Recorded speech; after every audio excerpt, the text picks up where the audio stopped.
has been helping us to get a sense of what has happened here at Tembisa Hospital.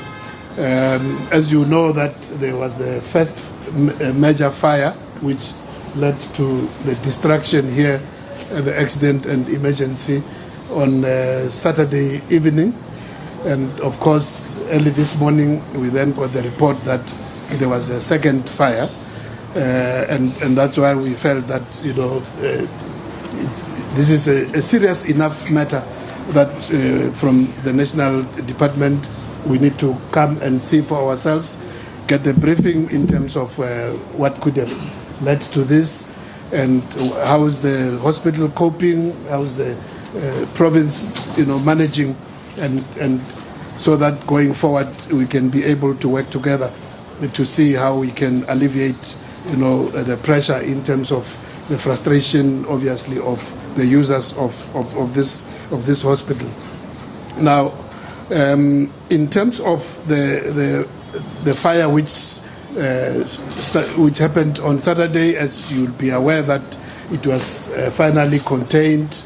The whole area, by late on Saturday, the fire was already extinguished and contained, of course, with a very severe damage, as you can see. I know that many of you are not happy that you are not having direct access to the facility, but there are forensic specialists who are still working on the site. So you would have seen that even when we were trying to get a first-hand experience of what has happened, we had to keep a little bit of a distance because the forensic people from the crime forensics, they are still working on the scene to try and sift out things and see exactly what has happened. In terms of the fire which happened early today, what we need to state clearly is that this was not a continuation of the Saturday fire, because the area where the fire started earlier this morning, it's quite distinct from the accident and emergency. There is a whole lot of outpatients, facilities, clinics, which separate from where the fire happened on Saturday to the area of where there is a storage of records, which is where the fire happened this morning. So what then it says immediately is that at least while we're waiting for the experts, but from a layperson's observation is that there is no direct linkage. So whatever the forensics will find in terms of what triggered the fire here, we are of the view that unless otherwise proven otherwise, what is quite apparent is that something else happened on the other side of the filing room where the fire started. So the two are quite distinct. But also just to assure you that this area had already been cordoned off. It had already been cordoned off, and also the power supply to the whole area, the accident and emergency and the outpatients area, the power supply had already been switched off completely, because there is no services happening here, and the services have been diverted to other parts of the hospital. So that we can assure you that there was actually, the area was. So that's the thing which we then have to find out. If the area was cordoned off as we know it was, what then happened, which started the second fire this morning? This is part of what we need to establish with our forensic specialists. But we are also very thankful to the fire department of Ekurhuleni, the city of Ekurhuleni, the Metropolitan Authority, for having responded swiftly both on Saturday and also this morning, such that in the fire which started earlier today, by 8 o'clock already, the fire itself had already been extinguished. And the only thing which was still a problem was the fact that there was still smoke in the area. including also some of the smoke also getting into the pharmacy area, that side. So the team has been working to also implement positive pressure ventilation to try and get the smoke out. So I've already mentioned that from that new fire, some of the fire itself was contained, but the smoke spread to the clinics, especially the immediate surroundings of the eye clinic and also the pharmacy. So the specialists, the fire people are busy there assessing the situation. So, but in terms of services, again, just to emphasize that the hospital management and the province have made provision to make sure that services are still continuing, also including access to medication. The people who have been here in the wards, the team led by our chief pharmacist, they have been working to retrieve the medicines, make sure that in the wards, even those who have been discharged, they can go home, they can get their medicine. There are issues which, in terms of just final safety and what to do, working together with the Labour Department. You know that when something like this has happened, a major department which become quite a role player and key stakeholder is the Department of Labour. So we're working with them in terms of the safety, occupational safety measures, to make sure that on the one hand the staff is safe, but at the same time the team can be able to access medicines, for instance, from the pharmacy. The cause of the fire, both in the accident and emergency and the OPD and also the filing department, is still a matter of investigation. We can confirm that the case had been opened from the previous fire and also the one of this morning, and the subs and the specialist teams are here working, as I mentioned earlier on. So from our side, from the health sector, from the health department, we want to just appeal for calmness in these very difficult times, especially for the people of Tembisa who are using this facility. We've already mentioned that we're doing everything possible to make sure that patients are safe, but also that those who still need services, those who are in the wards, are safe. There is no threat at this stage. They are receiving all the care. But we're also grateful that while all this has been happening, where serious damage has happened, where we have lost a lot of valuable equipment, but not a single person has been injured during that process. So thanks to the alertness of our staff, including the emergency teams. Arrangements have been made to make sure that patients continue to access the much needed health care. Of course, because of the reality of what has happened, some services have to be tampered with. So at this stage, this hospital is not in a position to take emergencies. So the services which are now completely diverted, it's emergency services. So ambulance services, our emergency ambulances are being diverted to other neighboring hospitals. I'm sure our team from the province, Dr. Slepe here, will be able to give you more information.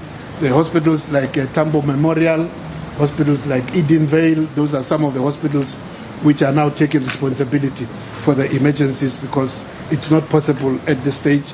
But in terms of non-emergency patients, a call has already been made to say that those who can be able to use other hospitals and also clinics and community health centers should please at this stage for now utilize those. But in a case where somebody, because of follow-up and chronic follow-ups, when they do come to the hospital, they will be attended, and they have been attended to.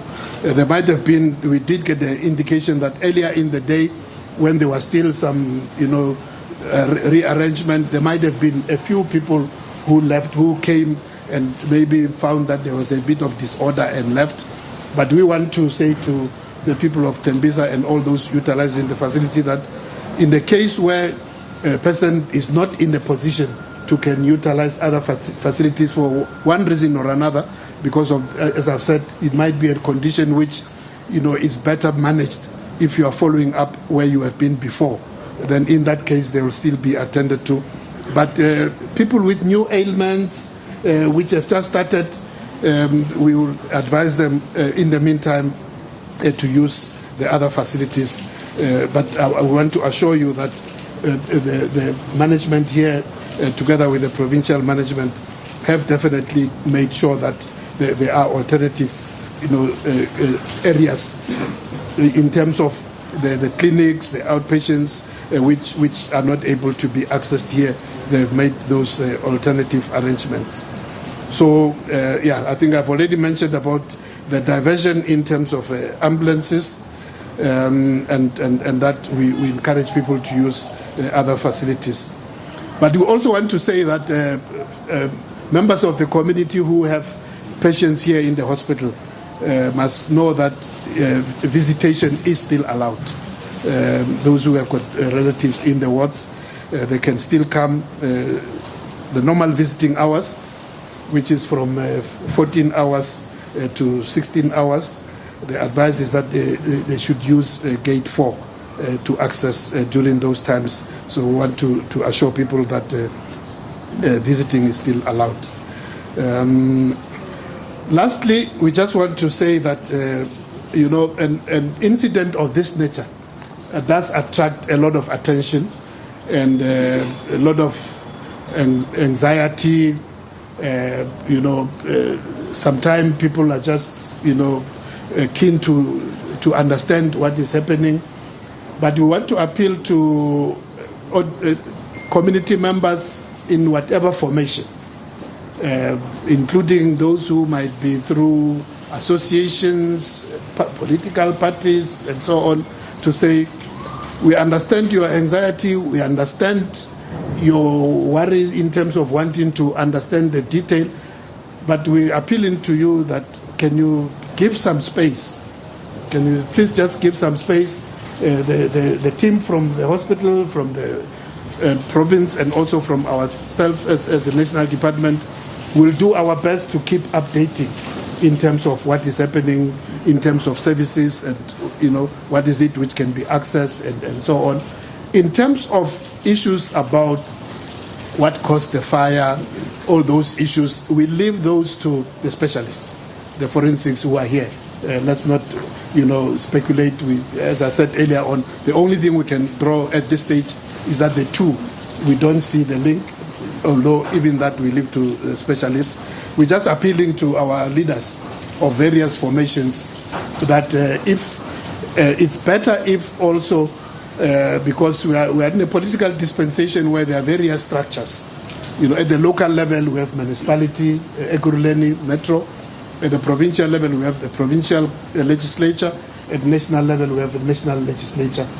We would prefer that people who have various interests in terms of understanding, if they could use those structures, because we find it easier to work through structured formations in terms of briefing them and so on.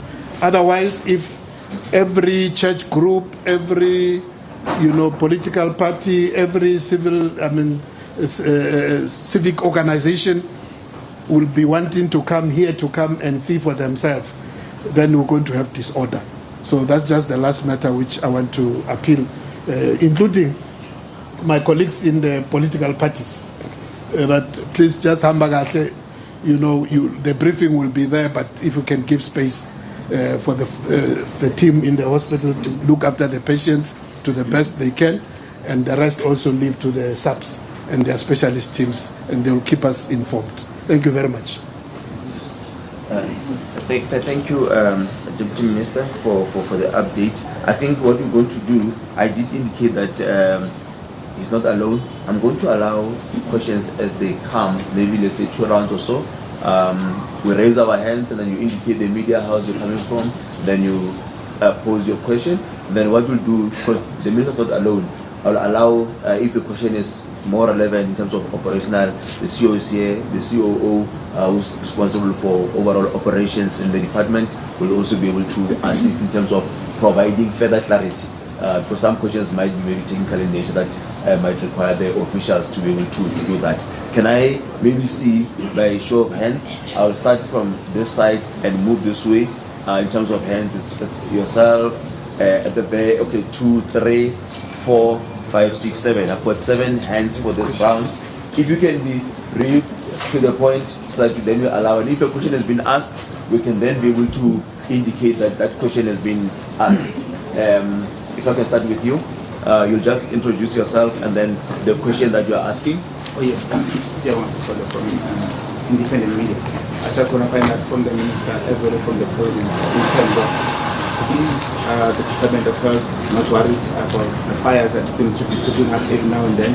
We had a fire at Sheriff McGregor, it took long also to resolve and come up with the detailed information as to what happened, what's going to happen here, because now we know that a lot of patients now are being referred elsewhere. How long will this take? Because it seems that in South Africa there's little to no agency when things happen. It takes a lot of time, investigation after investigations, whatever that happens, but there seems to be no transparency when things happen, and there seems to be no time frames stipulated.